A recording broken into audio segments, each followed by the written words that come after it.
Welcome back to another episode of Should You Buy It, where all we do is talk a little bit about the game and whether or not we think it's worth the cost.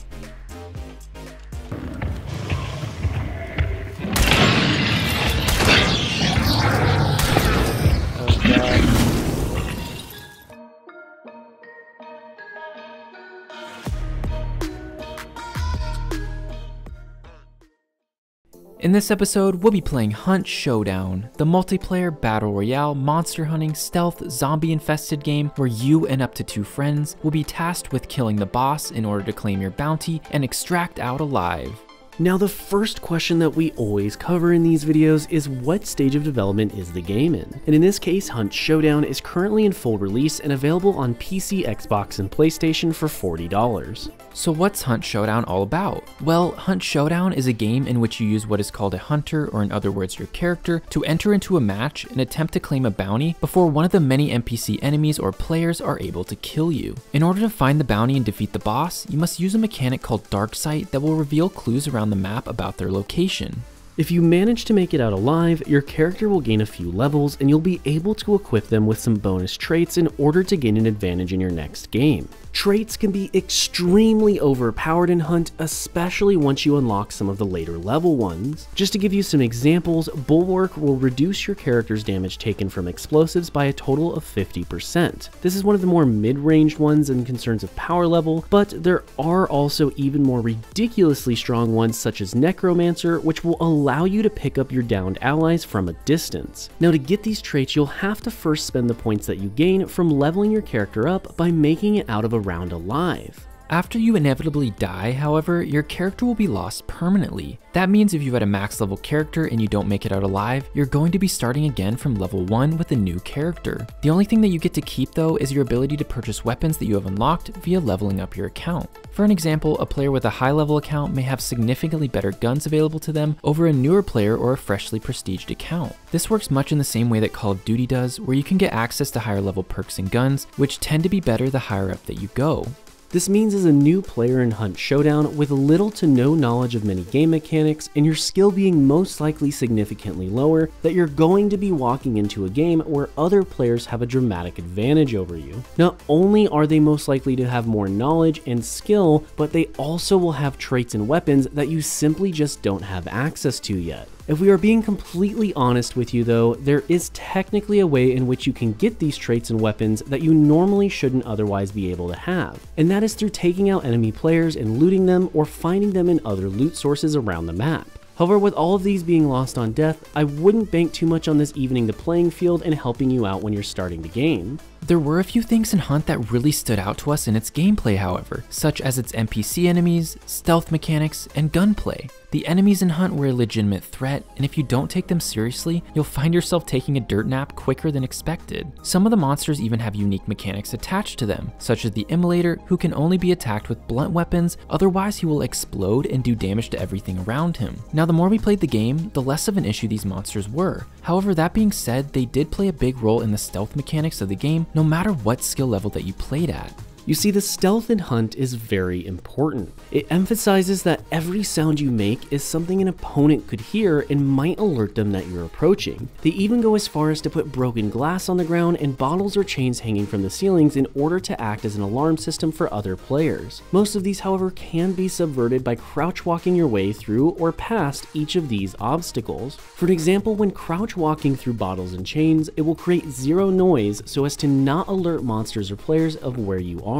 The gunplay in Hunt wasn't necessarily great or horrible, but instead stood out for its unique twist on the modern gunplay of video games. Rather than spraying 20 bullets in a second or two, you'll instead find yourself more often than not shooting a single bullet every 1 to 5 seconds. For an example, one sniper we used had a single round barrel and took several seconds to reload, but wasn't a one-shot kill unless you landed a headshot. Even revolvers take quite some time to shoot between each round, as you have to pull back the hammer for each shot. If you look at the gun stats for most weapons, you'll find it takes a very long time to reload, as well as them having very low rates of fire per minute. This puts the average fire rate being somewhere around 30 to 40 rounds per minute, assuming you don't have to reload them of course, which in many cases can take more than 10 seconds for a full reload. Now before we move on, it's probably important to mention that if you don't like the standard gameplay mode for Hunt, there is a couple additional options that are available to you. This includes a more traditional style of battle royale where every player starts as a random hunter with terrible gear. Then you will have to find better gear and use it to be the last man standing, or at least the one to claim the bounty and get out alive. The other is a PvE mode where you can try to complete a specific challenge within a time limit. For an example, this could be kill 5 of a specific creature within 5 minutes while taking no damage at all. These are, however, side game modes and not the part of the game that most players will want to focus on.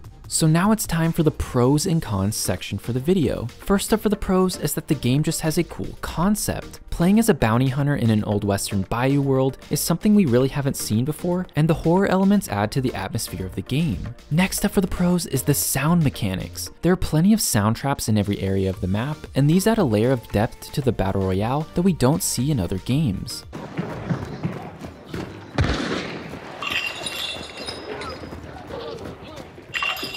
After that is the PvE elements, as they were quite unique and engaging. You see, each boss and monster has its own mechanics as well as its own strengths and weaknesses. For example, the spider boss is weak to fire and it is able to poison you if you get bit. And finally for the pros is that the gunplay in Hunt Showdown is slow paced and matters more than in other shooters. Every time you pull the trigger, you feel the importance of that bullet, as missing a single shot can result in your death.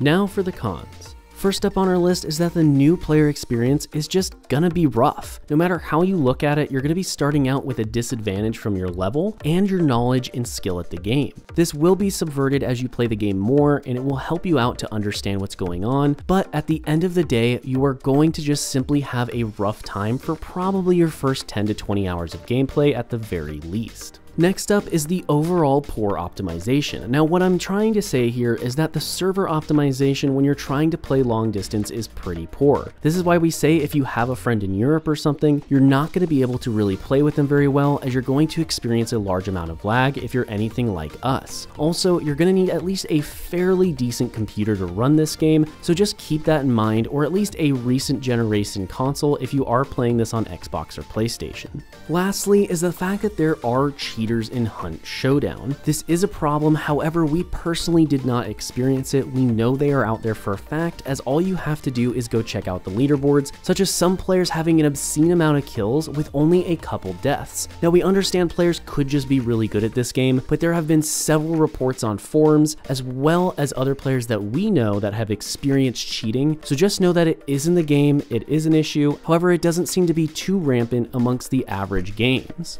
So now here we are for the rating for the game, and when we rate games, we want to get 1 hour of enjoyment out of every $1 that we spend on the game. So for this game in particular, in Hunt Showdown, we would want to get roughly 40 hours of enjoyment out of the $40 that we spent. And after putting 24 played hours into this game, we give it 8 out of 10 potatoes. Hunt Showdown was a really fun game. However, it is clearly made for a very specific type of audience. If you're looking for a PvPvE battle royale shooter game with consequences and aren't wanting to play with any friends that are in foreign countries, then Hunt Showdown is probably going to be super fun for you. Just understand it's a love-hate kind of a game, and as a new player, you're going to be at a huge disadvantage, at least until you level up your account and start to understand its many hidden mechanics. With all that being said though, we feel it is safe to say that Hunt Showdown is more than worth the cost. Before you guys go, don't forget to smash that like button and subscribe, as we put out multiple new videos every single week, and your support is what makes this all possible. If you would like to support us even further and get some cool benefits, check out our membership program, which can be found in the join button below. Otherwise, thank you so much for watching, and we'll see you next time.